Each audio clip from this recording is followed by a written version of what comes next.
Mr. John Sheffield. Welcome. Hello. How are you? I'm well, thank you. Guten Tag. Let's see. Dobre dien. Buenos dias. Thank you. How are you, sir? Welcome. I'm good. Yeah? Yeah. Good. Good. You're on deck. Well, here I am. Ba-dum-bum-bum. Hey. John. Yeah. We've known each other, I believe it is coming in the range of about 24 years. Okay, sir. Since back in the olden days when we used to write copy for advertisers. We used like the print blocks and the presses and stuff. We had little glasses on. I remember it well. Our shop aprons. A little visor hunched over there. $99 down. $99 a month. That's it. That is it. And, well, that's all. Okay. But seriously, you are a long-term advertising and marketing creative professional. And if I am correct, the bulk, if not the majority, if not all of your career has been in retail automotive. Is that safe to say? Absolutely true. I tried to get away from it at one point, about 10 years in. And I brought a portfolio to an agency in Fort Lauderdale, and I went, well, I've done extensive radio, TV, print production, direction. But it's all it's all cars. Well, yes, but I don't care. Get out. Really? Yeah. So, was it really that like cut and dry? Some people they weren't that rude. No, but well, thank you. We'll take you under consideration. The door's over there. Thanks so much for playing our game. It's kind of like, it's sort of like the scene from The Godfather, right? It's like every time I try to get out, it pulls me back in, right? Back in, yeah. There's, it's sort of, I find that it's like once you've really focused in on retail automotive, it can be a little bit challenging to step into other verticals. Yeah. Why do you think that is? Oh, I try to do it the opposite way around because I try to bring other stuff, the outside stuff, to the car advertising. Right. Approaching it from a totally different perspective as far as humor, branding, mystery, intrigue, anything that gets your mind going to make it different. Right. By saying the same thing. I've written the same thing in a different way 10,000 times. At least, right? Yeah. I mean, because at the end of the day, how many different ways can you say we're a great dealership, we've got a big sale, the best time to buy is now, here's the offers and a few other hooks. I mean, it's not to say that it's just that, but you're right. You have to always include that, and then you can branch off into other things. I had a dealership. I starred in their commercials for 15 years. We never once gave a price or payment. For 15 years. Which totally works. Right. That guy, once you have the equity built up in it, everybody knew him, and consequently me. And it was a great success, and he was number one in his zone. Now, you're currently working with a large group. Yes. And a lot of stores, right? Yes, we are the largest independently owned group. And how long have you been with this organization? 16 years. Wow. Yeah. That's fantastic. Congratulations. Thanks. That's longer than I've been doing this agency. We just turned 15, so you've been doing it for 16 years. So you've been through a lot of the trials and tribulations that we have, in the sense that you've seen digital come on, right? You've been through the economic downturn of 2000, 2008, 2009, and then everything else, right? Yeah. Do you find the more things change, the more they stay the same? It's just another cycle. It'll help you get through it. And once you've been through it, it seems to return every 8 years or whatever. So, right. You can see the other side a little bit clearer, I think. Have you guys, one of the things that we've watched, of course, is during that period of time, there was, because we come from more of the old school, if you will, where it was, primarily traditional. It was newspaper, radio, TV. That's where we trained and learned as we were coming up. But naturally, digital came along and became a huge, meaningful, if not the majority piece of what dealers are marketing. And did you find during that let's say that 10-year window, because that's kind of the way I look at it, did you find that there was any change in the philosophy on what to say for your clients during that period of time for your stores? The hardest thing was educating the dealers and convincing them to switch over to it, Right. or to allow a bigger presence and to invest more in it. That was the biggest thing. And I'm sure there's still pockets of dealers that just go, huh? I don't know, internet? No, I don't. Maybe not now, but Yeah, I would say it's a lot slimmer now. But during that period of time, we experienced the same thing. A lot of either resistance, hesitation, or just no matter how many times they were exposed to a lack of understanding of what was going on. And one of the things that I found is during that period of time with us and a lot of other businesses, I think there seemed to be less focus on what are we saying and more focus on, well, we're doing it. We're doing we're Google and Facebook or these third-party providers or whatever. And I what we're seeing now and what we're hoping to lead is more of an effort to get back to what's being said, right? As opposed to so much focus on the channel and the metrics and the measurement of that. But now it's like, okay, that's all kind of in place. Content is king. Always. Right. And so that's what I think is exciting about this time in our business now, is that we can get back to doing a heavier focus on what is the store saying, what is the brand, are they going to use a spokesperson and do what you did, Right. Probably not. Sometimes it works, sometimes it doesn't. A lot of times the principal wants to be the spokesperson. Sure. Sometimes that's not the best idea. Hello, So here's an idea. Why don't you just tag the spot? Say your name. Sheffield Chevrolet. We're the best. Great. Love it. Can you do it this time with a smile? Try to smile a little bit while you say it. Sheffield Chevrolet. A little bit more the best. relaxed. Okay, I'm a little scared now. The internet holds dealers accountable. I mean, that's the biggest change. The best thing that's come by is that you live and die by the review, and you just can't throw somebody's keys on the roof anymore and say, okay, I'm not going to let you make a mistake. You're going to buy the car today, and that's pretty much it. That just prompted a thought, because right now we're going through a period of time, and I'm sure your stores are the same. Because of the inventory shortage, these guys are taking their heads off. Insane money. I talked to a guy the other day. His average, his per copy in June was $10,000. That's right. Per copy. Right. Yeah. 10 grand. Right? Yeah. Like it used to be like, $2,500, $3,000 was like, that was kind of what was expected. That was really good. That's fair. $10,000 per transaction. Right Keep now. shopping. That's all I can tell people. Right. That's the way it is.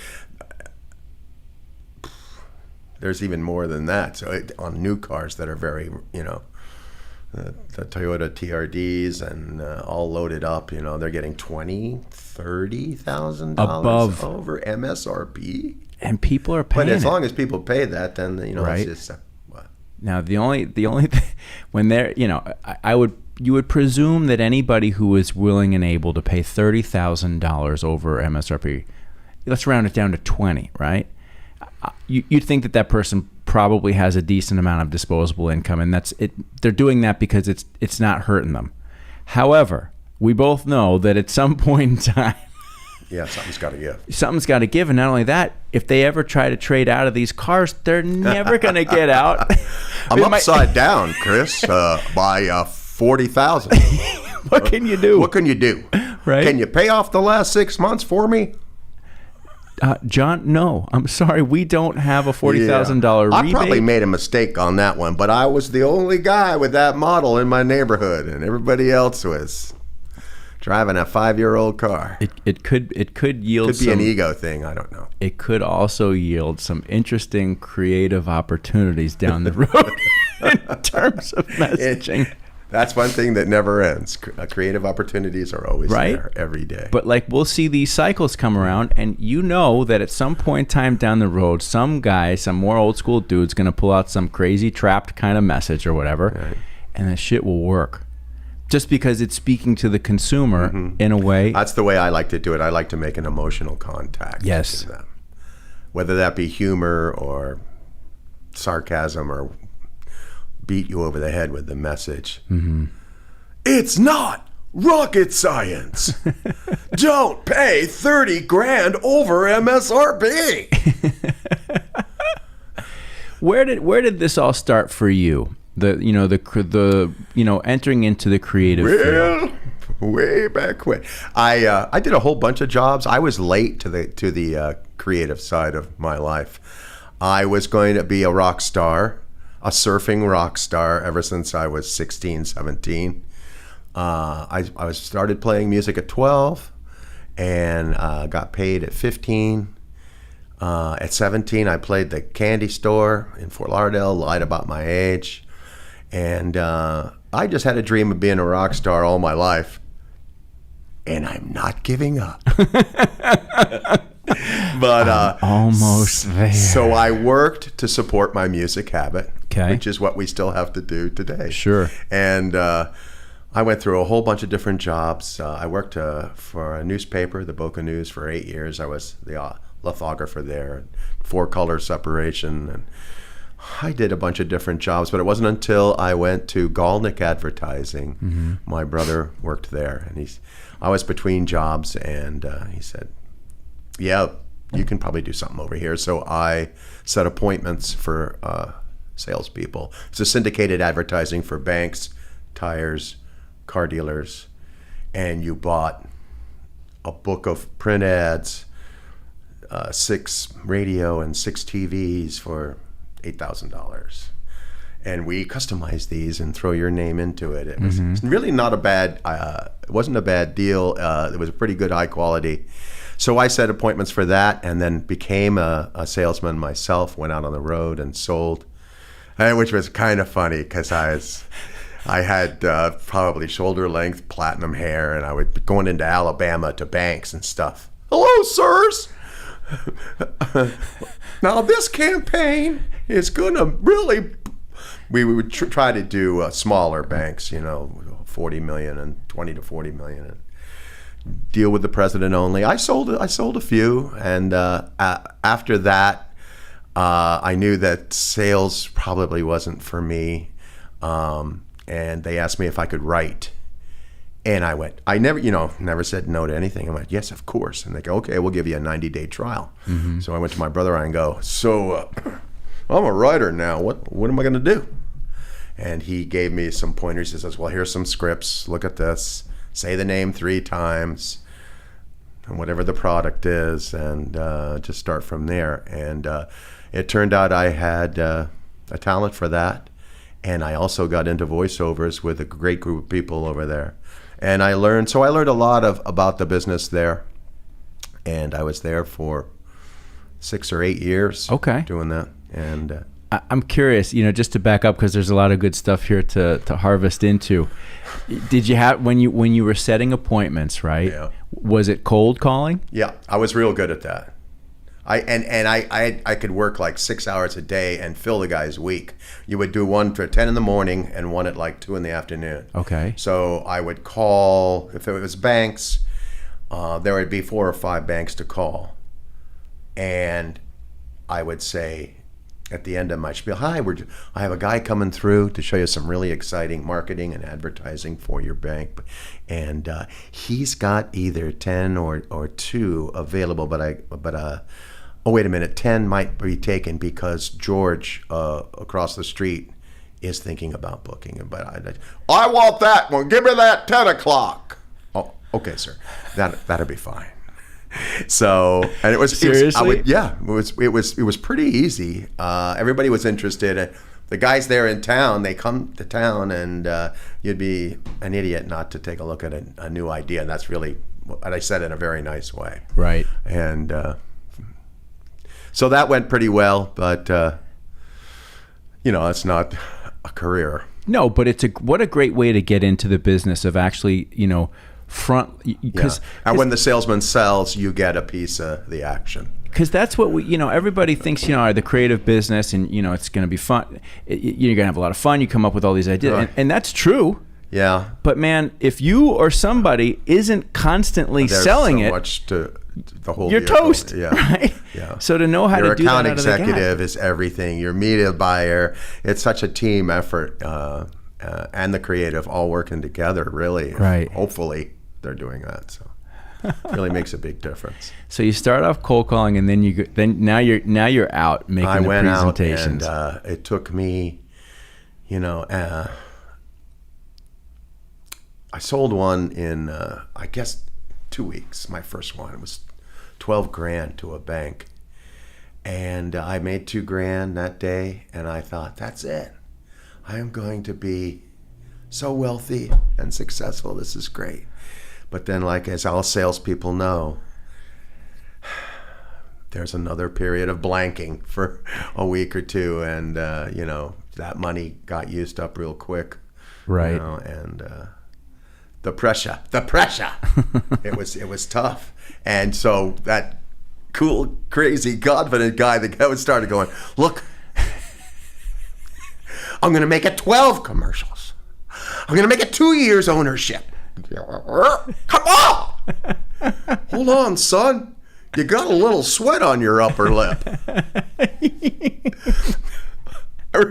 It's like Tommy Boy. Stupid.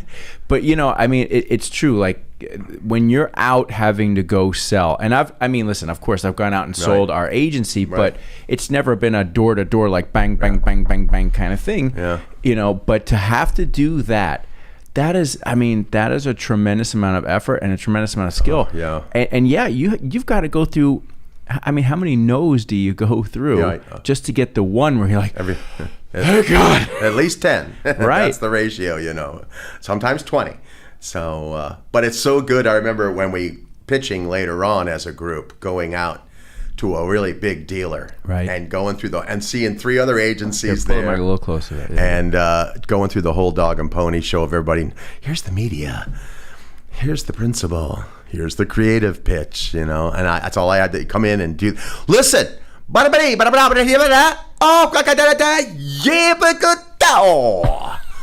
he's very excited, isn't he? You bet I'm excited. And you should be too. But that's what we were trained, right? Like, what did somebody teach you that, or was that just coming through because you? They taught me that, but I saw that was a hell of a lot better than going, because now what we have is a real exciting proposition for you and your company. I just want to slap them in the face, but right? Anyway, so. The creative part is always the fun part. So anyway, that's where I ended up. So you ended up into the creative. You start off writing, and this is it takes hold for you. I got hired away from there by a group that wanted to do syndicated advertising, and I had a 1-year contract in Orlando, and I single-handedly wrote the music, did the print book, did all the radio and the TV for this campaign, which they took, and once I was done with that, it took like 10 months to do. My contract was up, and that was it. And my wife was pregnant, and came back to Fort Lauderdale, and there in the newspaper was an ad for creative director for what was called at the time Zimmerman Gitlitz Rose and Gray. So I went and interviewed there. And what was that interview like? Do you remember? I don't even remember. I don't even remember the interview. But I knew I could, when I walked in there, I knew I had it. But they had a guy that had worked at Galnick and there at the same time. He had been going back and forth. Right. And they'd had some other problems with other people. So they explained to me that I'd be working on a daily basis. I'd get paid cash, $100 cash every day, until we know what you're made of, Sheffy. So I said, bring it. And so now I gotta tell you this story. So I get the job. Yeah. My wife, this is Christmas. My wife is giving birth in a month. I was really panicked, so I'm really pumped and thrilled. Now, it's Christmas time. There's only 8 employees. It's Jay Shore, it's Gitlitz, it's Rose, and it's Gray. The media girl, Lisa. Right. That's pretty much it. And David, Valdez, and Jordan. And so it's a Christmas party, and they have just lost the strikers. They lost Buywise. They lost a ton of business. They were not into a lot of automotive at that time. Right. And so they had a Publix deli tray for the Christmas party. And I come into the lunchroom and I go, all right, Publix deli trays. And Jay Shore looks at me and goes, we were on the El Presidente yacht last year. Oh, well, that was cool then, huh? You gonna eat that turkey roll? So we went into the car business real quick. Right. And we never looked back from that moment. It was the most exciting time. My 1992, January 10th, my son was born. And I was so paranoid. I would go back and forth it was at Holy Cross, so I could go to the hospital. You okay? I'm going to go write some ads, and I'll be right back. Love you, baby. Write ads. I'm here. Don't worry about it. Are you really? I was just paranoid about losing the job. So right, because it was such a crucial time. It was a crucial time. And so this is the time you guys really jump into retail automotive. It goes crazy. We went to 50 million, I think, in about 3 years. It's unbelievable. Well, that's talking about great salesmen. Yeah. That was a lot of road work and a lot of great selling, but we created a good product, and it was a super exciting time. And it's a small group. We were all very close, and to that kind of growth, it was astonishing. It was amazing. I don't know if that could ever happen again like that. What did it feel like day to day? Was there like excitement and fun? Was it excitement and stress? It's excitement and stress, of course. But then every day there's a new client. Every day there's a new client. Every day there's a new client. Maybe 5 clients, or whatever. And then we went from 50 million, we went to 100 million, and until I had like 10 people underneath me, and then they merged with sold out to Omnicom, and had the other 2 agencies come in. Yeah, I remember. And that was it for me. The writing was on the wall. Yeah. Yeah. But you were there for some time. 11 after. years. Yeah. I stayed to facilitate the coming together of the 3 agencies into one, which was a truly unique and challenging time. Well, that was because I started, let's see, all right, so it's 2001. I started in 96, I think it was, which would be, 97, because I'm 24 years now doing this. Mm-hmm. And I, when I came in, you guys had already, it was after that original like heyday. Like Zimmerman was now like a powerhouse at this point in time. Probably number 1 in the country. Oh, definitely. But I don't think, people who know anything about that agency, and particularly today, and look at the success they that never Jordan, knew where it came from. Right. And to know that it literally did come from like this small little, like nothing. And, hey guys, let's put on a show. And that's what we did. Which is what you've got to do. Which is what you got to do. It's so fun, with COVID and all this stuff. There's been very few. I mean, the last in-person presentation I made to a group in person. I mean, there was Zoom calls and stuff like that, but an actual pitch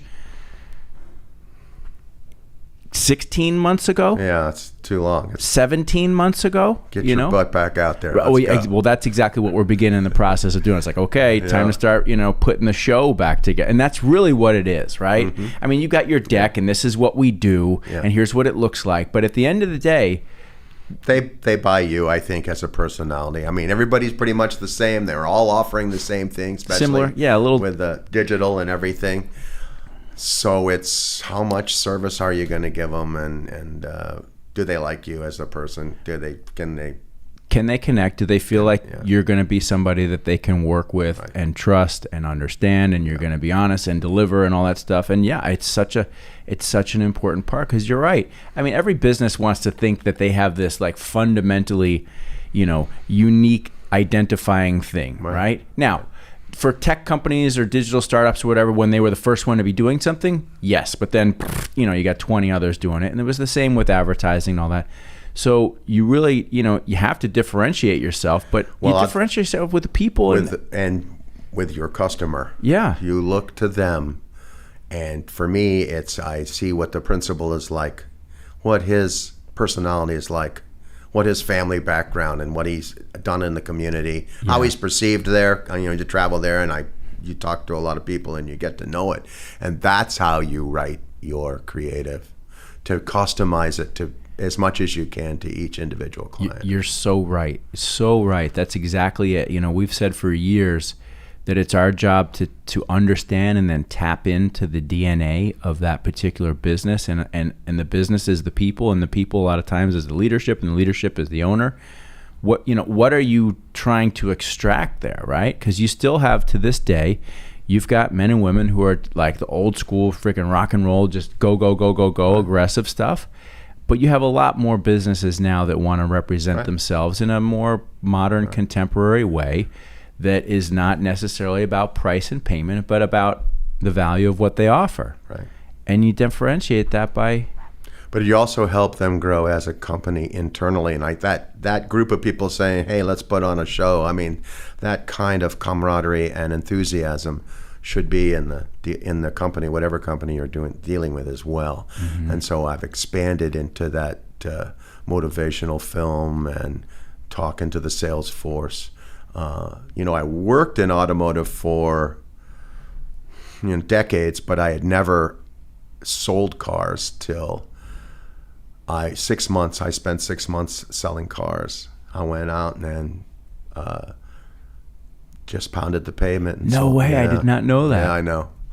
But wow. And you think you don't know anything until you do it. You got to walk the mile in the shoes to be able to say it. Tell me. Now I can truly talk to a group of salespeople and managers and do a walk around and do all the stuff and know what it's like day after day when no one's coming in, or you're doing great, you're on fire, that's great. There's just always days when it's gonna not be as good.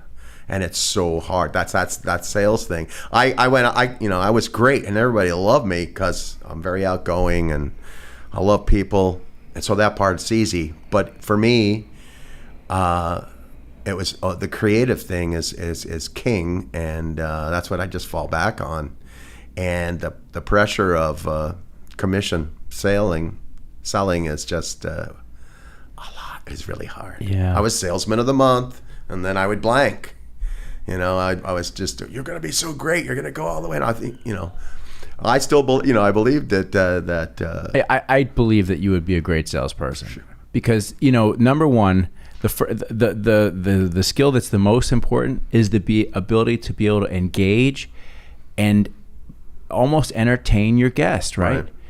That gets people a little bit into a more comfortable zone where they don't have their guard up so much. And it does take a particular type of personality to do that. Yeah. You got it. True. Yeah. I was a little too nice. If I saw an older woman on a fixed income that had a great Toyota that's 4 years old, and then she wants to get into something that's going to get her into trouble. You're like, no, that's a bad idea. Honey, why don't we just stay but you can live with those principles. You can look at yourself. I can now. At the time, there wasn't nothing in your... So anyway, I'm not saying that that's how it is, but for me, it was just... But it was a great learning experience.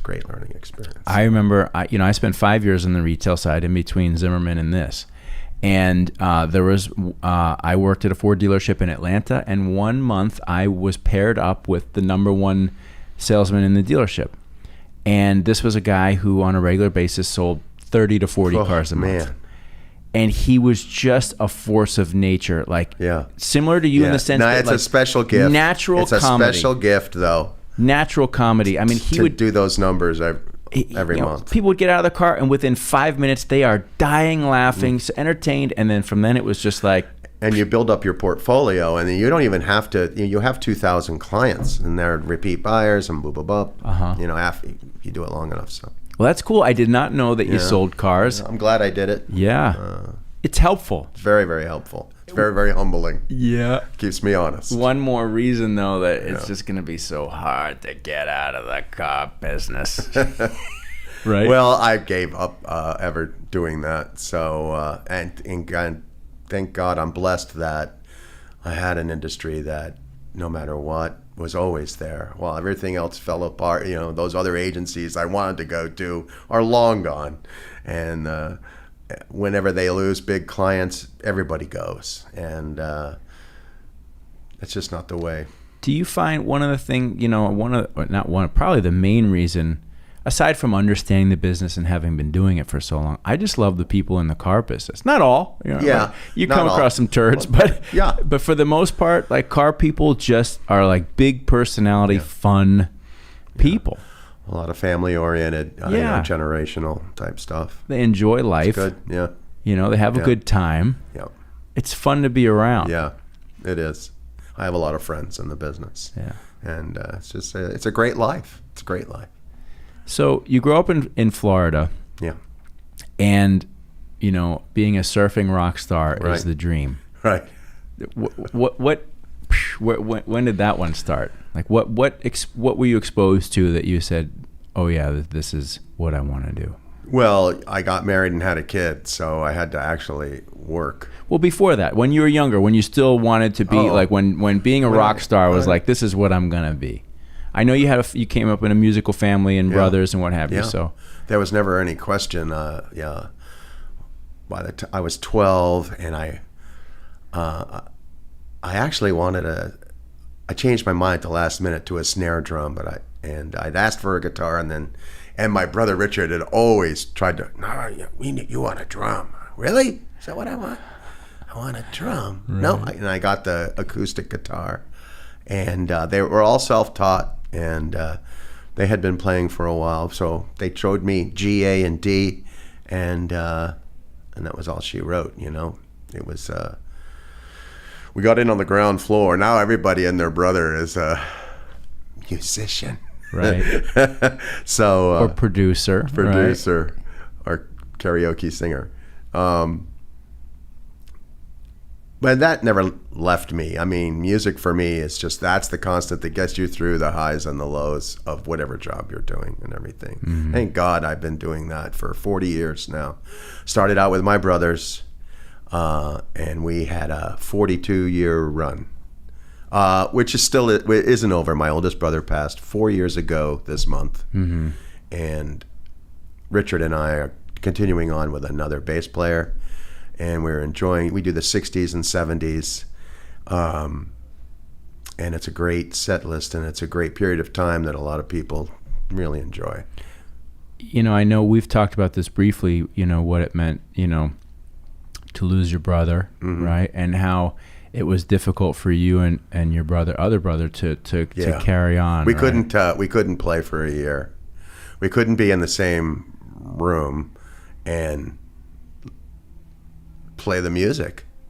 That was way more painful than we could just hang out and do whatever. Right. But as soon as you're there, it was such a couldn't sing certain songs. Well, we can't do that song because he sang that one, and but now we've but the path to healing was doing that through the music, getting back together and baby steps down the hallway with the and joy, and being able to look at each other without bursting into tears and actually feeling good again. Right. And getting those looks that I know when you're clicking together and you feel it right there. Whew. It's a great thing. Yeah, I can see it in your eyes right now.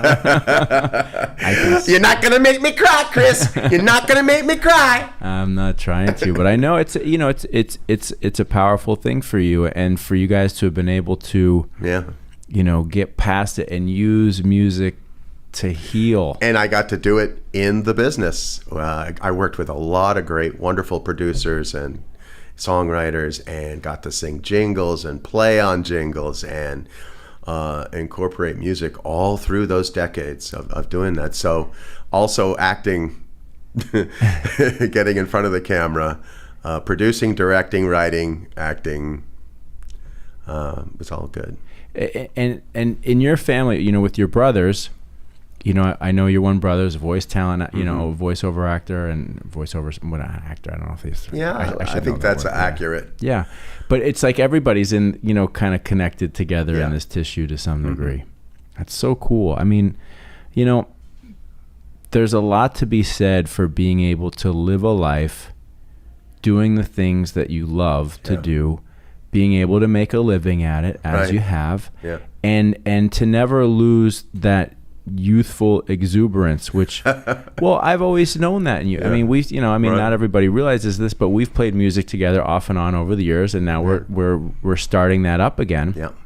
And I think, you know, the thing that I've always enjoyed most about it with you is you've got that youthful excitement. You know, you like, right, like you're fired up to do it, right? And that's, you know, I don't know the people who don't play music if they would understand that, but that's so much of a part of it, is just like you're getting this opportunity to express yourself in a way that is exciting. You know, it's fun. I've always been, with my work, it's I can't have a regular job, I call it, you know. It's just like you got to be in this zone of creativity, whether in all the aspects of it.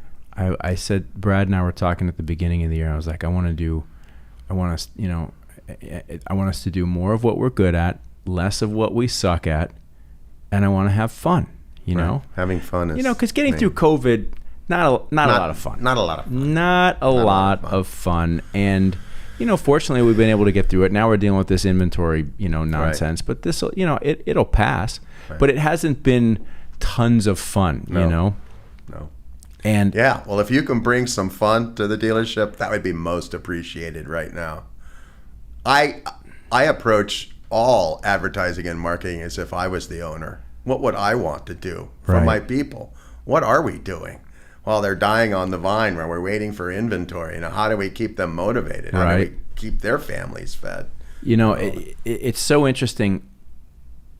People not in the business wouldn't notice this, but when you're in the business, when you go into a store, it's got a feel immediately, doesn't it? Right? Yeah. You go into, you know, you can go in, vibe. You go in and you go into a place that's got music going. You can tell there's good leadership and they're organized because the energy's going. People are moving around. There's activity. People say hello. Right. You can tell people are having fun, and you know, and you can there's that vibe. And you can tell the dead stores. And then you walk into a dead store and you're just medication time. Oh my gosh. Medication time, everyone. It's 4:00. And sometimes the dead stores still sell a lot of cars. I mean, we've had clients that were dead stores just because that was just the vibe.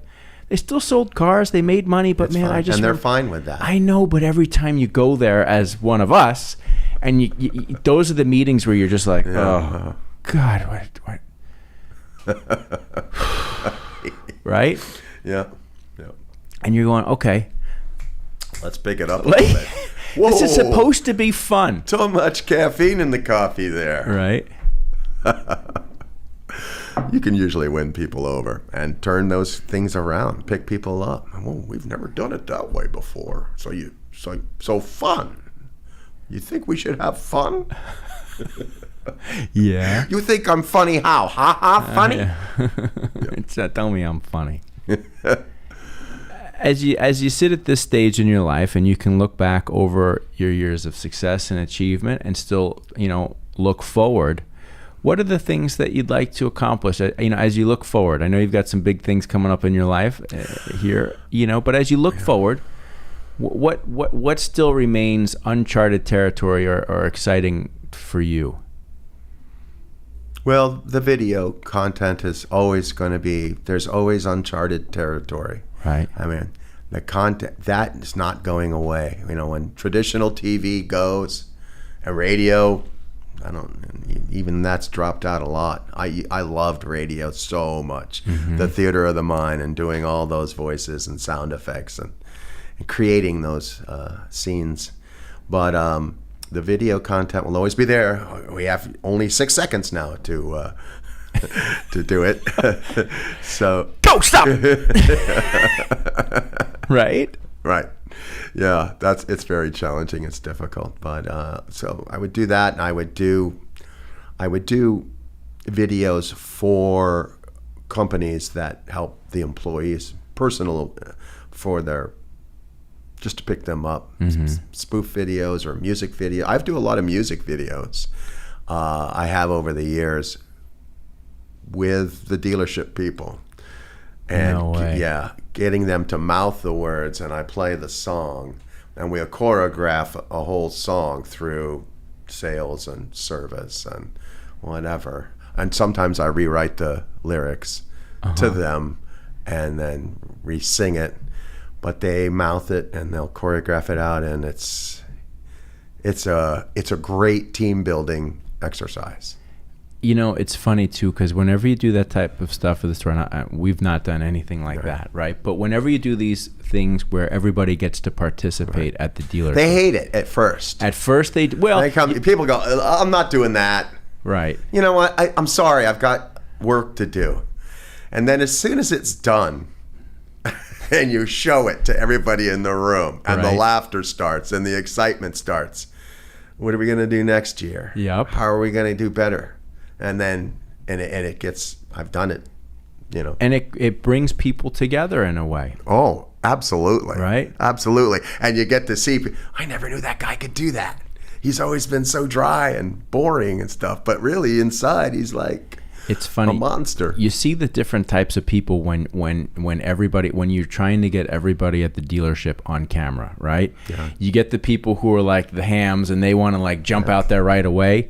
And typically they fumble around a lot, you know, they're really excited to do it, but then they have a hard time. Then you get the ones who are like, oh, no, I would never do that. I would, no. I gotta be me. And then as soon as you're like, no, you can do it, then they nail it, and you're like, come on, right? And then there's the grouches who are just like, why do we have to do this crap, you know? But at the end, you're right. When they see it, it's just such a great help for their business, too, for the perception of whatever. It doesn't have to be a dealership. It could be any company. I want to do business with these people that are having fun and like their job and like working with each other. That's where I want to go.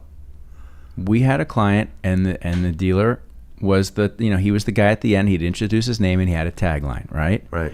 And we did that for 3 years. And then we went there and we filmed, and for whatever reason, I don't know who it was, just was like, well, let's get all the employees to say the tagline, right? And so we did that.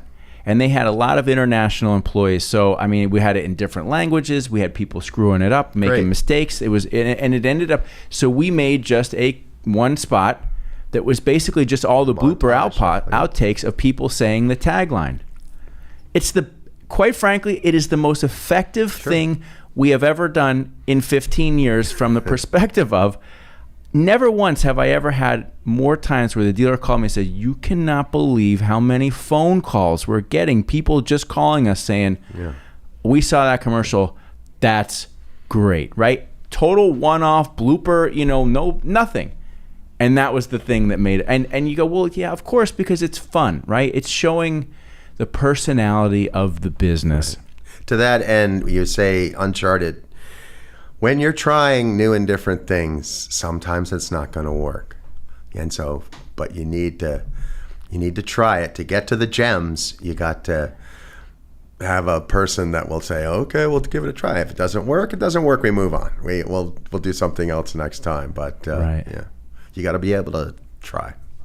So I'm curious if you'd like to share with the audience. You're playing with a number of other bands right now too, right? So you're back playing with your brother, and you guys are getting that Sheffield going. Brothers. Yeah. Sheffield Brothers, right? Got the new bass player going. Yeah. How's it going? It's fabulous. Really, really great. You guys playing out? Love doing a power trio, and also, but we do everything from Everly Brothers to Left Bank and Spirit, and just a very, very eclectic set list that people of our age would really love to hear, that you're not going to hear at any classic rock station or the bars, that you're going to go hear the same 20 songs played. So I enjoy doing stuff like that. I'm also in Forever Young, which is a Neil Young tribute band. I've been doing that 6 years. When the guy first approached me, he says, "Yeah, I want to do a Neil Young," and he does. He's spot on.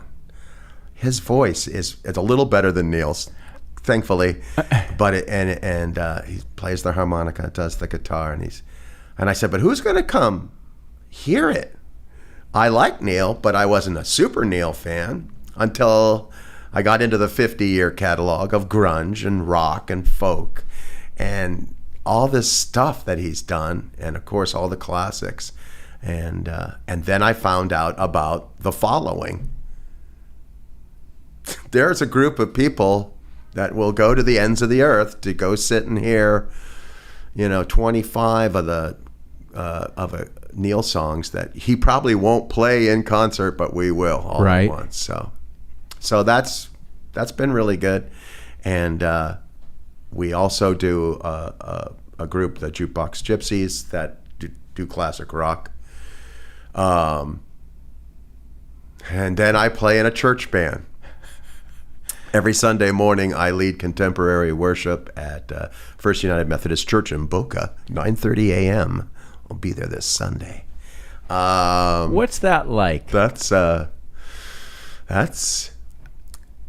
That'll keep you honest. It's exciting. It's like everything. I love.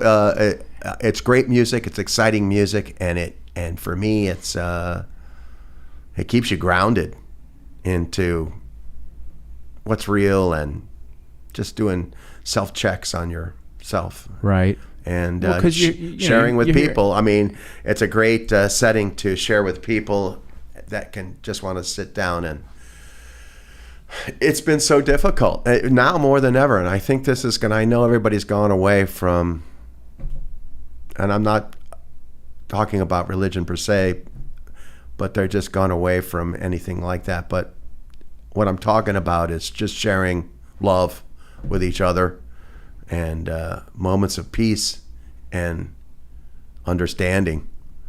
That's the biggest thing. So people that love music and love to sing, and it's not the same old, there's a church in the valley of the wildwood. It's a lot of contemporary. You couldn't tell the difference between some light rock and pop music. What now? The rest of the musicians, I'm curious. What are they like? Are these all like rock and roll people that are just, there's not as many places to play anymore, and they do this, or are we dealing with? No, the guys I play with don't play out. This is it. It's all they've ever done. I've been with them 15 years. What? Yeah. Oh, I didn't realize. With these guys, yeah. Just started out when I went back to church, and they said, "You should come hear some of the stuff we're doing." And I went, "Yeah, I can get into that." And then it grows and grows from there. I didn't know. I thought this was a newer thing. So you've been playing in the church band, for 15 years. Longer than that, really, but yeah. I've been leading it for 6 or 7 years now, maybe 8. But I just got to the new East Campus because they closed the West Campus. Right. So we're in the bigs now. Oh, this is the big house, huh? It's 500 seat, big stage, that kind of thing. We had I had a few weeks ago a guy, Pastor Kevin, and he used to lead a large church up in Jupiter, and we were talking about this, and I just think he was talking about how many people have moved away from the church over the years, and it's interesting because I don't know if the church you're in is a non-denominational church, whatever, but they're Christian-based churches, right? But there's many churches, such as the one you're in, that have moved to a more contemporary presentation of the information that many people really gravitate towards. Right. I think that's what. Yeah, nobody wants one size fits all. Right. You have to do it this way. You just find a guy that you can. We have a new guy that I like very much, and there's a good message, and there's a good, it just makes you feel good. Sometimes it's challenging getting up on Sunday morning after playing Friday and Saturday nights, Right. but then when you're done and halfway through the service or whatever, you go, oh, this is why I'm here. Well, you get it. It's and you don't have to go to just to church for this, but to get a weekly positive message, Right. About just recommitting to being a good human being or Thank loving you. one another. Yeah. Thank you. That's All the basic stuff that we've gotten away from. Yeah, well, because so much of the rules of typical church, kind of almost it blocked all that out, and it became like sort of like this. And there were a lot of meaningless ritual. bad things. Yeah, as opposed to let's just get together and celebrate being human beings and talk about Right. being good. Yeah. Good stuff, man. I like it. I can see in your eyes that it's something that means something to you as well too. It's happening. It's happening. Everything seems to just lead me into the next thing. I just try to stay centered and focused and happy. Mm-hmm. And then stuff happens. It just keeps coming at me. And I don't want to stop. And I won't stop. And I just know that when that time comes, then that'll be the time to retire or whatever. But until that time comes, I'm just going to be ready for all opportunities and every opportunity to make music, be creative, make videos, and make people happy and be happy with myself.